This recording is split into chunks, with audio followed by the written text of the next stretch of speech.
There once lived a beautiful family in a quiet neighborhood. David and Mary were young and in love. David was smart and hardworking. Mary was kind and full of dreams. Together, they built a life from scratch. In just 10 years, David's business grew fast. They bought a big house, cars, and lived in wealth. Everyone admired them. They had 2 children, Emily, the eldest, smart and calm, and her younger brother, Jacob, full of energy and always smiling. Their home was filled with laughter. Mary always said, "No matter what we have, love comes first." David used to agree, but things changed. As money kept pouring in, David became proud. He started going out late, hanging with friends who praised him too much. Slowly, he stopped listening to Mary. He stopped coming home for dinner. He began cheating.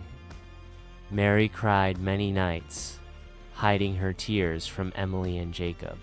She begged him to remember their love, their beginning, but David didn't care.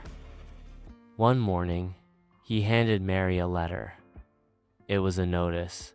He wanted her out of the house. No talk. No chance to explain. He had moved on with another woman. Mary left the mansion with nothing but a suitcase and her children. They stayed in a small one-room apartment in the city. Life was hard. There were days they didn't have enough to eat. But Mary never stopped praying. She told her kids, "We may not have money, but we have each other, and we still have hope." Emily worked after school, selling snacks and doing people's laundry. Jacob cleaned tables at a local cafe. They studied under candlelight, helped each other with homework, and never complained. Mary worked 2 jobs just to keep them going. Years passed. Emily got a scholarship and became a lawyer. Jacob went into tech and created an app that became a big success. Together, they bought Mary a new house and gave her everything she once lost. Mary smiled with tears and said, "We didn't need to hate anyone. We just needed to rise." One cold evening, there was a knock at the door. Mary opened it, and there stood David. His hair was gray. His clothes were old. His eyes were full of regret. He spoke softly. "I lost everything. The woman I left you for took my money and ran. I have nowhere else to go.